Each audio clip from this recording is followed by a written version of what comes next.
This is a slaughterhouse.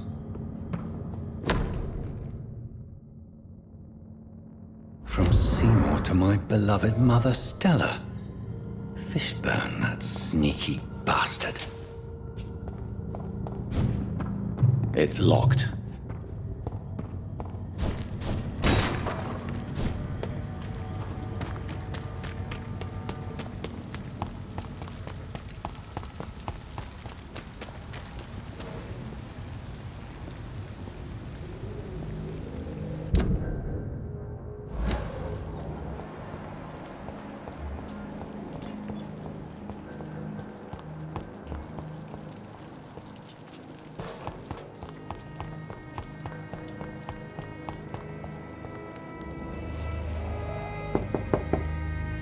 Good evening, Mrs. Fishburne. Of course.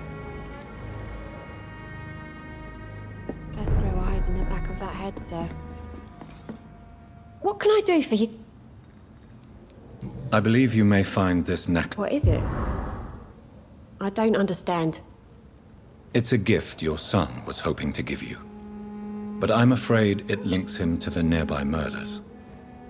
You mean this belongs to one of his victims? Jesus. I knew this day would come. Please, Dr. Reed, accept this for your trouble and leave me be. This day? You mean you already knew? Are you buying my silence? I will not be an accomplice in this. What?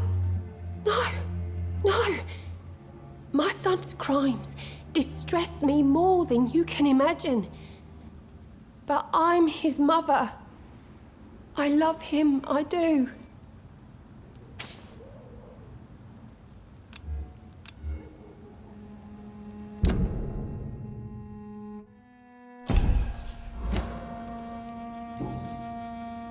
Your son's gone way beyond simply bullying people. He has a taste for blood, and you know it, don't you, Stella? One night, he told me straight up, in his own words. It was several days after one of his episodes. Why did he confess? Did you suspect something? No. I guess he wanted his old mum to help him fight his, demons.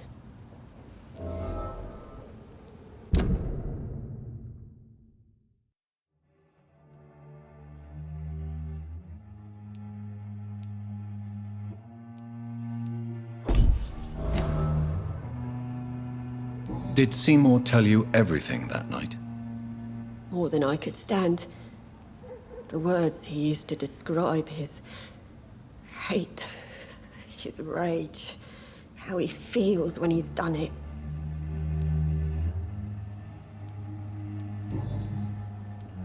Stella, I know you are ashamed of your son's crimes. So why do you protect Seymour? I can't report my own son, can I? Not a burden I could bear. Burden? How do you mean? They'd hang him for sure. I won't send my only son to his death.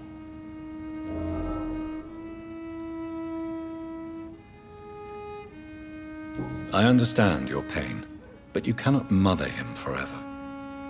If someone ever found the courage to speak to the police, I will take my share. Tell me about these demons. Seymour used to be such a happy child. And he is still a helping son most of the time. But when he gets angry, he can hardly contain his rage. All men and women are born innocent, Mrs. Fishburne. But there can be a monster within any of us. Do you think he can be cured, Doctor? Do you think something can extinguish this rage inside my Seymour?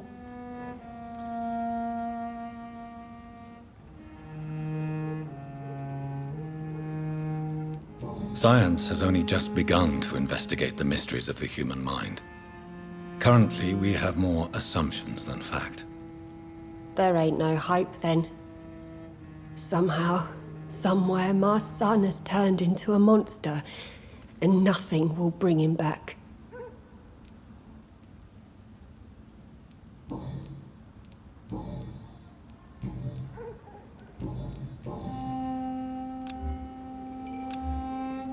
Goodbye, Miss Fishburne.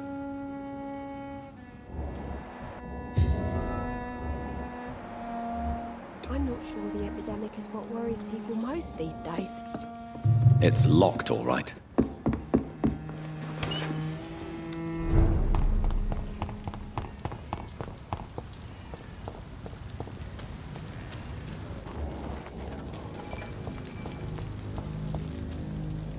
Good evening, Mr. Fishburne. Yeah.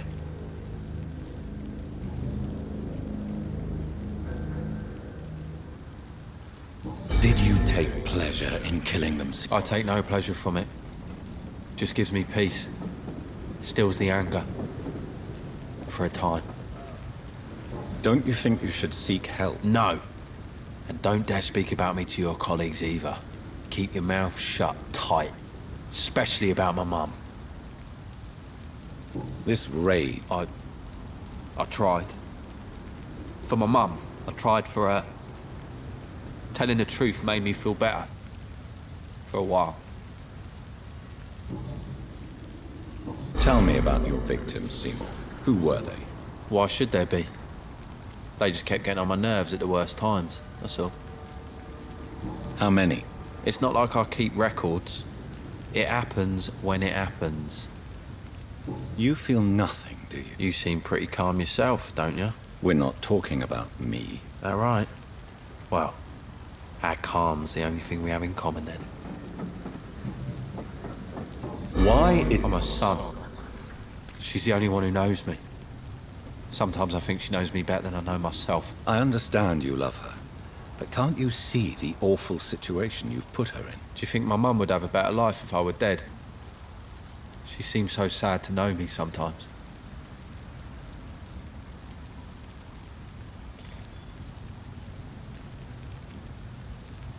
I don't believe death is the appropriate sentence for murder. Not in a civilized society. But the last word has to remain with the law. There is no law around here. No justice to be found. In these parts, revenge is the only answer.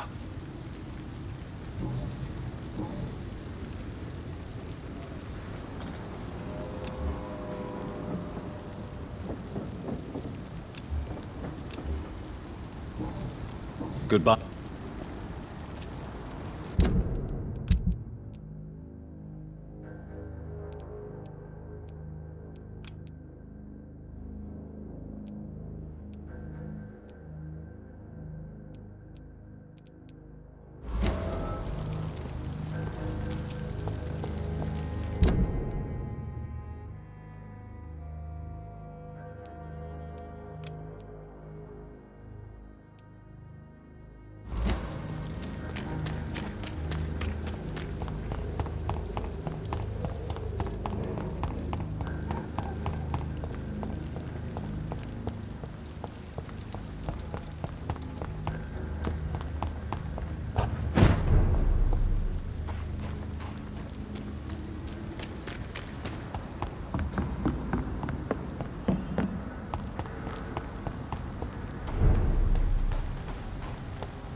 I cannot enter.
I can't believe I'm doing this.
Let me rest now.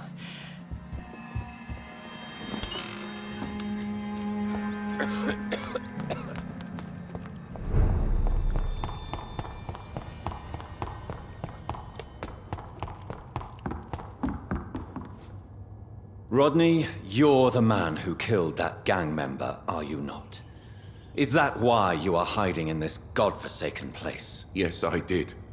I did not even know his name. Then why did you kill him? That arsehole always mocked me for the color of my skin. Usually I let it go. But not that night. We fought. He died.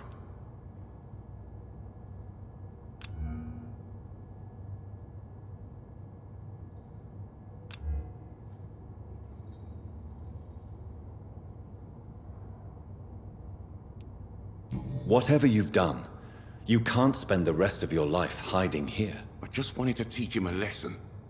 Not kill him. I'm not responsible for a murder if I didn't want to commit it. It was an accident. Believe me, Rodney, you won't survive here long. No matter what you did, you must go back to where you used to live. I'll go back to the docks then. But if I die, remember that the blood of Rodney Grader will be on your hands.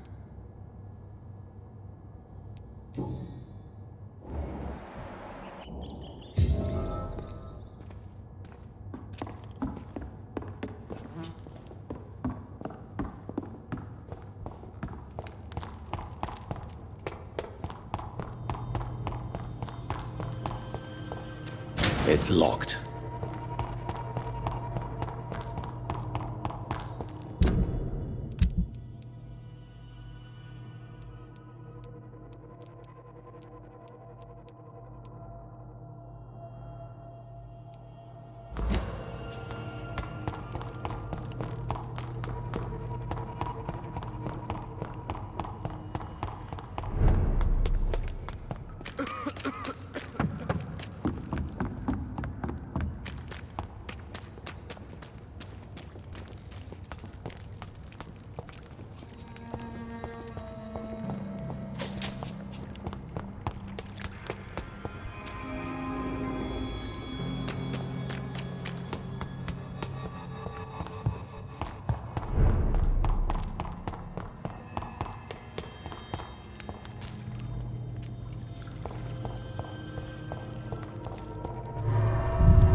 You again?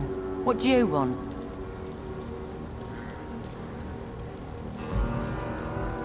Giselle, I know you sleep at Hampton's shelter. What can you tell me about him? He provided a roof for me and my sister. I am grateful, of course, but he gives me the creeps. Why is that? He's always sad, like he's about to cry. He's always asking us to get closer to God, to give ourselves to the Lord. Creepy.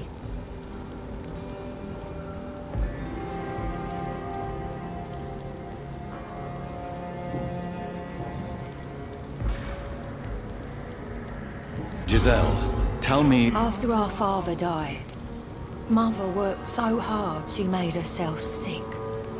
We spent all the money we had on useless drugs and doctors. It was hell. Hell? What do you mean? The three of us were exhausted and desperate. And when I'm desperate, I tend to get angry. And I'm hard to live with. Lottie said I killed Mother.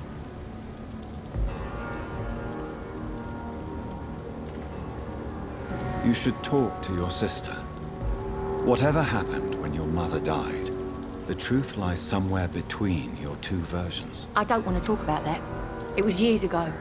We Paxton sisters are tough. We don't apologize.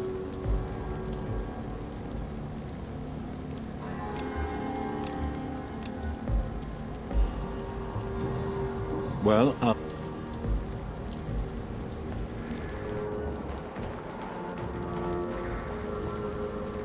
Glad to see you again, Mr. Reed.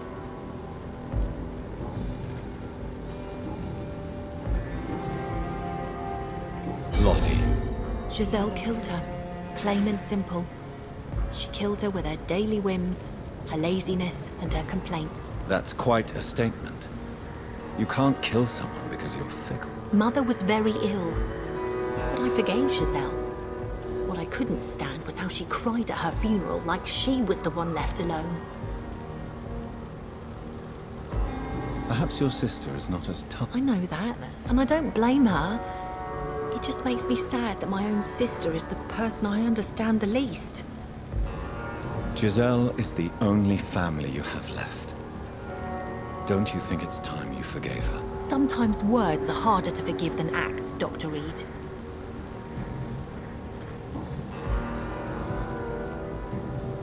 Goodbye.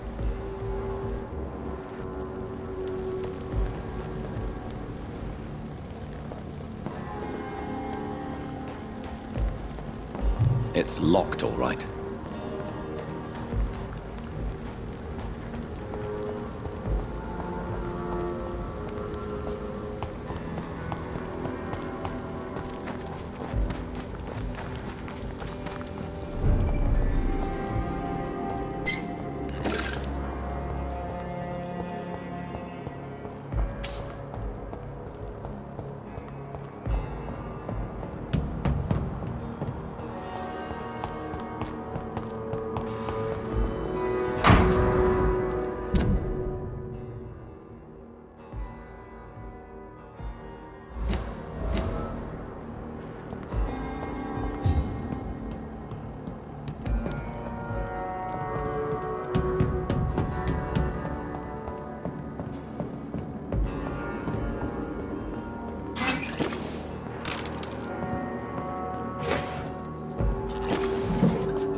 You would...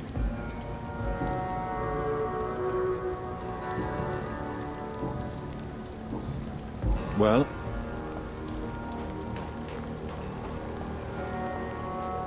Glad. Lottie, tell me about the Wet Boot Boys. I know they've threatened... Edwina Cox wanted me to provide her with information about Mr. Hampton's resources. I refused. Is that not dangerous? Fuck them and their lies. They claim they protect the interests of the neighborhood, but they are just greedy parasites like all the rest.